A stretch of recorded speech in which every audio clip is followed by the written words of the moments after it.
Kannur Anjarakandy dental college വിദ്യാർത്ഥി നിതിൻ രാജ് ജീവനൊടുക്കിയ കേസിൽ ലോൺ ആപ്പ് ടെലികോളർ അറസ്റ്റിൽ ഉത്തർപ്രദേശ് സ്വദേശി സൗരവാണ് പിടിയിലായത്. ആത്മഹത്യാ പ്രേരണ കുറ്റം ചുമത്തിയാണ് അറസ്റ്റ്. വിശദാംശങ്ങളുമായി കണ്ണൂരിൽ നിന്ന് നിഖിൽ ചേരുന്നു. നിഖിൽ, ഏറെ വിവാദമായ ഒരു മരണമായിരുന്നു നിതിൻ്റേത്. അപ്പോൾ ഇപ്പോൾ ഒരു ലോൺ ആപ്പ് ടെലികോളറാണ് അറസ്റ്റിലായിരിക്കുന്നത്. എന്തൊക്കെയാണ് വിശദാംശങ്ങൾ?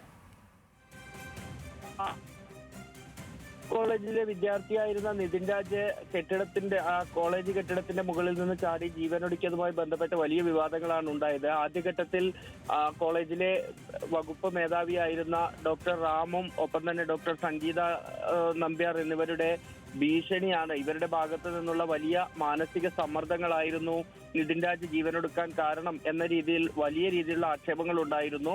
അതുപ്രകാരം ഇരുവർക്കുമെതിരെ പോലീസ് കേസെടുക്കുന്നത് വരെ കാര്യങ്ങൾ എത്തി. ഇതിനിടയിലാണ് അന്വേഷണത്തിനിടയിൽ ഈ ഒരു ലോൺ ആപ്പുമായി ബന്ധപ്പെട്ട വിഷയം കൂടി വരുന്നത്. നിതിൻ രാജ് ഒരു ലോൺ ആപ്പ് ഉപയോഗിച്ച് പണം വായ്പ എടുത്തിരുന്നുവെന്നും എന്നാൽ ഈ പണം തിരിച്ചടക്കാത്തതിനെ തുടർന്ന് വലിയ ഭീഷണി ഈ ലോൺ ആപ്പിൽ നിന്ന് ഉണ്ടായി എന്നും പോലീസ് അന്വേഷണത്തിൽ കണ്ടെത്തിയിരുന്നു. ഇതിന് പിന്നാലെ ഈ മറ്റ് സംസ്ഥാനങ്ങൾ കേന്ദ്രീകരിച്ച് പ്രവർത്തിക്കുന്ന ഈ ലോൺ ആപ്പുമായി ബന്ധപ്പെട്ട് കൂടി പോലീസിന്റെ അന്വേഷണം പുരോഗമിക്കുന്നുണ്ടായിരുന്നു. നേരത്തെ 2 പേരെ ഇതുമായി ബന്ധപ്പെട്ട് അറസ്റ്റ് ചെയ്യുകയും ചെയ്തിരുന്നു. ഈ നിതിൻ രാജിനെ ഭീഷണിപ്പെടുത്തിയതുമായി ബന്ധപ്പെട്ട് തന്നെയാണ് ഇപ്പോൾ ഈ ടെലികോളറെ കൂടി ആത്മഹത്യാ പ്രേരണ കുറ്റം ചേർത്ത് ക്രൈംബ്രാഞ്ച് അറസ്റ്റ് ചെയ്തിരിക്കുന്നത്.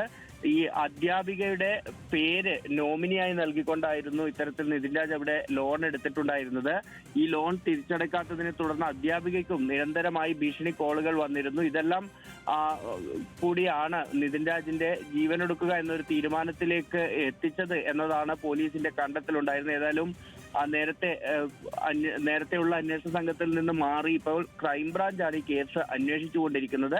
ആ ക്രൈംബ്രാഞ്ച് അന്വേഷണം ഏറ്റെടുത്തതിന് ശേഷമുള്ള ഒരു അറസ്റ്റ് എന്ന രീതിയിൽ വരുന്നതും ഈ ലോൺ ആപ്പുമായി ബന്ധപ്പെട്ട സംഘത്തിൽപ്പെട്ടയാൾ തന്നെയാണ്. ശരി, നിഖിലാണ് വിശദാംശങ്ങൾ നൽകിയത്.